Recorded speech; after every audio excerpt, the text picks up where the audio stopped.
Hello students, कैसे हो आप लोग। आज अपने स्टार्ट करने वाले स्टैंडर्ड 9 का विकास का जो फाइनल टेस्ट का असाइनमेंट है, जिसमें अपने बात करने वाले हिंदी सब्जेक्ट सेक्शन डी में जो पैराग्राफ वाले क्वेश्चन आंसर्स है उसकी बात करेंगे। राइट, तो स्टार्ट करेंगे वीडियो को। सेक्शन डी, क्वेश्चन नंबर 1, लेखक का हृदय क्यों फटता है।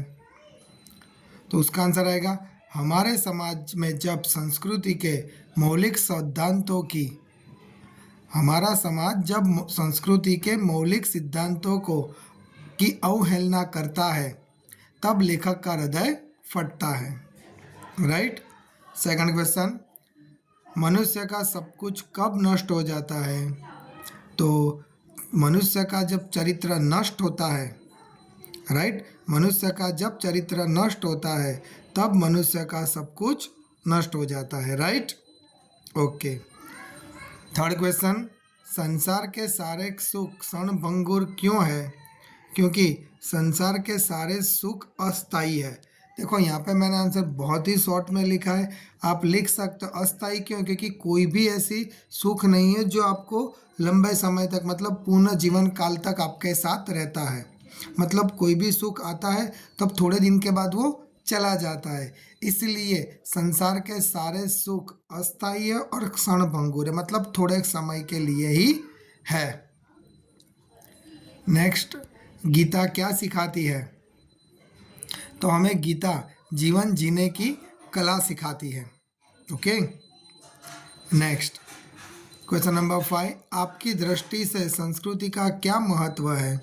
तो संस्कृति के मौलिक सिद्धांतों को सदैव उनके साथ रखना, यही हमारे दृष्टि में संस्कृति सिखाती है, महत्व सिखाती है। क्योंकि जो भी संस्कृति के मौलिक सिद्धांत है वो सदैव बने रहना चाहिए। नेक्स्ट क्वेश्चन, इस परिच्छेद के लिए एक उचित शीर्षक क्या है। संस्कृति। ओके।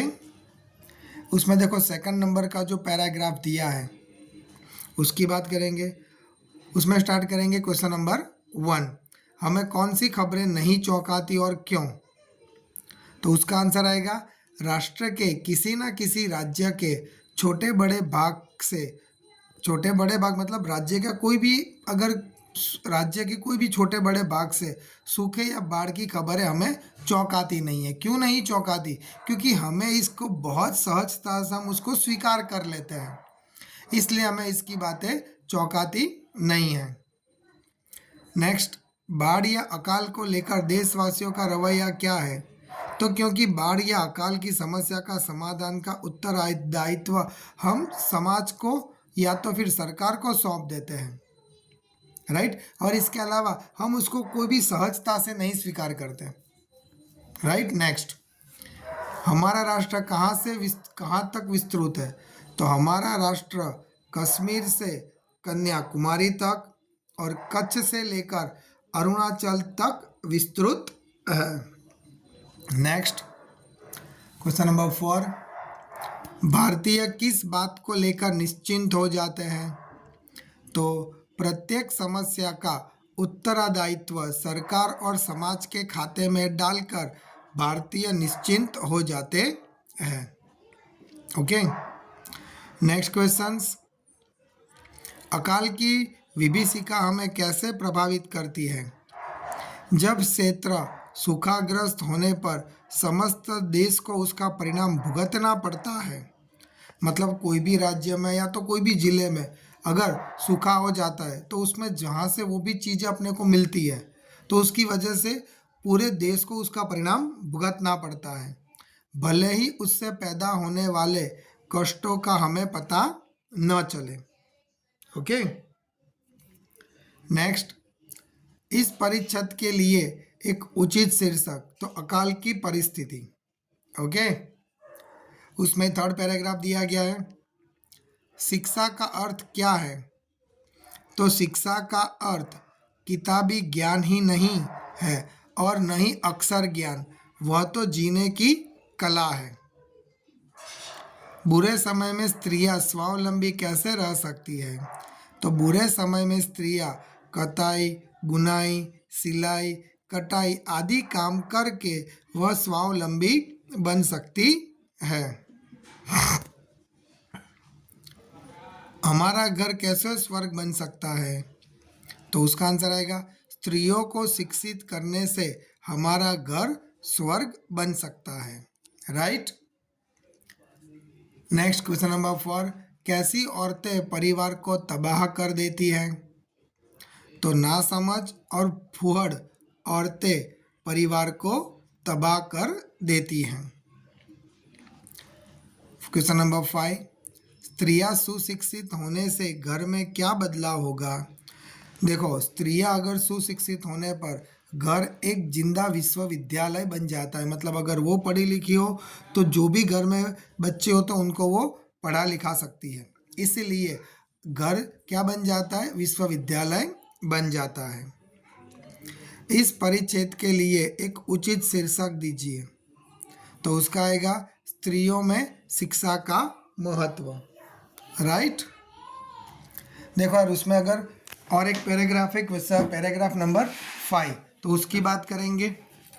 तो उसमें फर्स्ट नंबर का जो क्वेश्चंस दिया गया है, उत्तम छात्र प्रातः काल में कब उठता है? स्नान के बाद वह भगवान की प्रार्थना क्यों करता है? तो उसका आंसर आएगा, तो उत्तम छात्र प्रातः काल सूर्योदय से पहले, मतलब सूर्योदय के पूर्व ही उठ जाता है। Okay, clear. मतलब जो भी उत्तम छात्र होते हैं वो सूर्योदय के पहले उठ जाते हैं। पहला क्वेश्चन क्लियर। इसके बाद उसमें और एक क्वेश्चन दिया गया है, स्नान के बाद वह भगवान की प्रार्थना क्यों करता है? क्योंकि इसलिए करता है क्योंकि भगवान सदा उसका पथ दर्शक बन सके, मतलब भगवान उसको राह दिखा सके, इसलिए वो भगवान की प्रार्थना करता है। क्लियर। सेकंड नंबर, छात्र के लिए व्यायाम क्यों आवश्यक माना गया है? तो उसका आंसर आएगा, व्यायाम के बिना शरीर सबल, सुंदर और सुगठित हो जाता है, इसलिए व्यायाम आवश्यक है। क्लियर।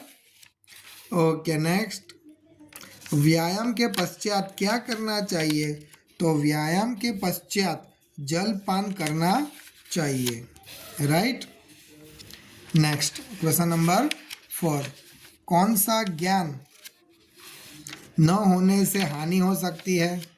तो अगर आप दिन में दैनिक समाचार पत्र तथा संसार के और देश विदेश की गतिविधियों का अगर आपके पास ज्ञान ना हो, फिर से एक बार, अगर आप दैनिक समाचार पत्र तथा संसार देश नगर के गतिविधियों का ज्ञान न हो तो शायद आपको हानि हो सकती है, क्योंकि देश के अलावा विदेश में भी कौन सी चीज़ें चल रही है उसका पास अगर आपके पास ज्ञान हो तो आप जीवन में आगे बढ़ सकते हो। नेक्स्ट, यह परिच्छेद किस केंद्र में रखकर लिखा गया है? तो यह परिच्छेद छात्रों को केंद्र में रखकर लिखा गया है। राइट। इस परिच्छेद के लिए एक उचित शीर्षक क्या है? तो छात्र का विकास। ओके, छात्र का विकास। नेक्स्ट 5 नंबर पैराग्राफ जो तुलसीदास जी वाला है, तो तुलसीदास जी ने समय के बारे में क्या लिखा है? तो तुलसीदास जी ने समय के बारे में कहा है कि काज वर्षा जब कृषि सुखाने, समय चूकी पुनि का पछताने। राइट। ओके, नेक्स्ट, संसार में सबसे बलवान कौन है? तो समय सबसे बलवान है। नेक्स्ट, महान बनने के लिए क्या करना होगा? तो महान बनने के लिए समय को पहचान कर जो उसका सदुपयोग करे। राइट। महान बनने के लिए क्या करना पड़ेगा? समय को पहचानना होगा और समय को पहचान के उसका सदुपयोग करना होगा।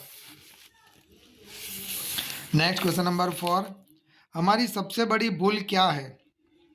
तो हमारा यह सोचना कि हम समय को नष्ट कर रहे हैं, यह हमारी सबसे बड़ी भूल है।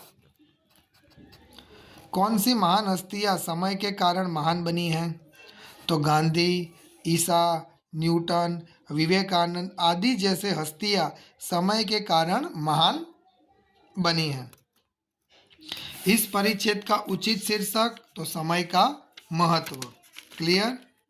सो दैट देखो इसके बाद हिंदी में अगर बात की जाए तो और कोई चीज़ें बाकी नहीं रहती, सिर्फ पत्र लेखन और निबंध और इसके अलावा स्टोरी मतलब कहानी, तीन ही चीज़ें बाकी रहती है। मीन्स हिंदी का टोटली यहाँ पे वीडियो फिनिश होता है। वीडियो पसंद है वीडियो को लाइक और चैनल को सब्सक्राइब करना मत भूलना।